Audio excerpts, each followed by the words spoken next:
All right, welcome to Duane's Currency Report, where we surf the currencies. Today's topic is currency money?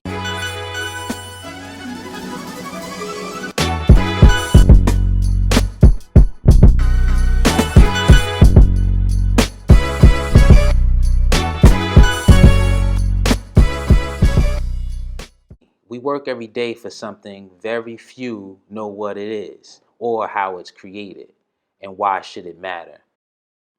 And that is currency. So I'm going to just summarize it in my own words. Okay, currency, aka paper money, is actually a claim check, which is an IOU. It's not money. It represents its equivalent, which is gold, being the amount held in the Treasury Department. Before we started using debt as money, all money in the United States was backed by gold and silver. So let me explain how our money went from being backed by gold to an IOU that is worth about 3 cents. In 1873, Germany established what was called the classical gold standard, which was the bar for the world. This check of gold or silver certificates was redeemable for its amount at the bank. When World War I started, the bank stopped redemption rights, so you could no longer go to the bank and redeem your gold. This allowed banks to start printing and inflating the money supply. And we moved to a gold exchange standard, which went from 100% backing, right? A $20 note, claim check note will get you a $20 ounce of gold, 100% backing, to 40% backing, right? So the gold exchange standard basically was part of the Federal Reserve Act of 1913. So that's a 40% gold backing of the circulating currency supply.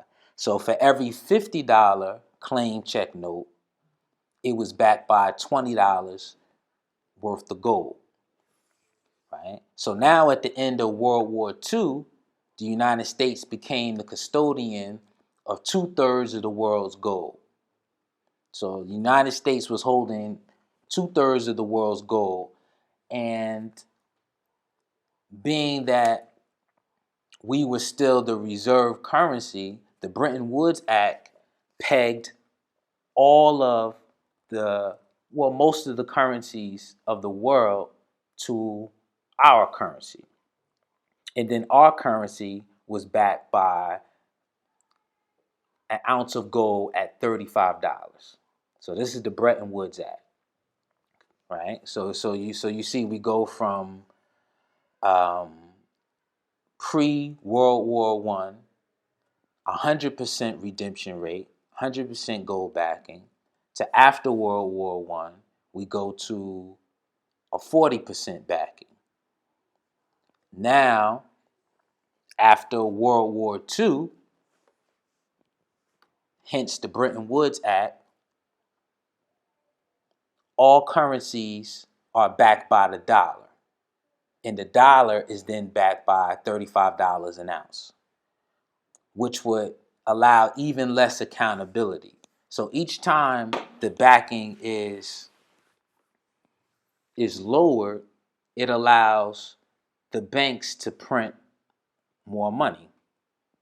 So in 1971, because of the money printing, the world realized that we did not even have the gold to back the $35 an ounce. And the world started asking for their gold back. So this forced Nixon to take us off of the gold standard, so we would not default. And in 1971, there has been zero since 1971. There has been basically zero accountability for all debts accrued. So all currencies at this point are fiat currencies, meaning faith-based. To present day, these claim checks, aka currency, which we now believe is money, are no longer drawn from a reserve of, like we said, 100% pre-World War I, 40% World War I, and $35 an ounce World War II. Currently, for banks to issue money, the government sells the banks bonds, which are another form of IOUs. Bonds are tradable debt instruments that pay interest, and that interest is paid back by taxes on the U.S. citizens. So technically, the United States puts its citizens, aka bonds, up for collateral to the Federal Reserve Bank to then get a hold of these claim checks, aka currency, aka IOUs, which we believe is money. You see, so the claim checks must be paid back with interest to the Federal Reserve Bank, with more claim checks, aka currency, aka IOUs. So you see, we are willingly participating in the biggest Ponzi scheme of known recorded history. Who wins? The banks, which are private and outside of the government. The joke amongst the higher ups is there's nothing federal about the Federal Reserve, and the Federal Reserve needs zero reserves to issue currency to the government. So you see, this is what's called fractional reserve banking. The big bank, aka the Federal Reserve, needs zero reserves to generate currency. The small bank, your local bank, needs 10% reserve to issue currency, meaning that for every $10 the bank has, they can loan out 100. And you and I, the bond slaves of the bankers world, have to put up our life plus our kids to get a small piece of a crust off the pie.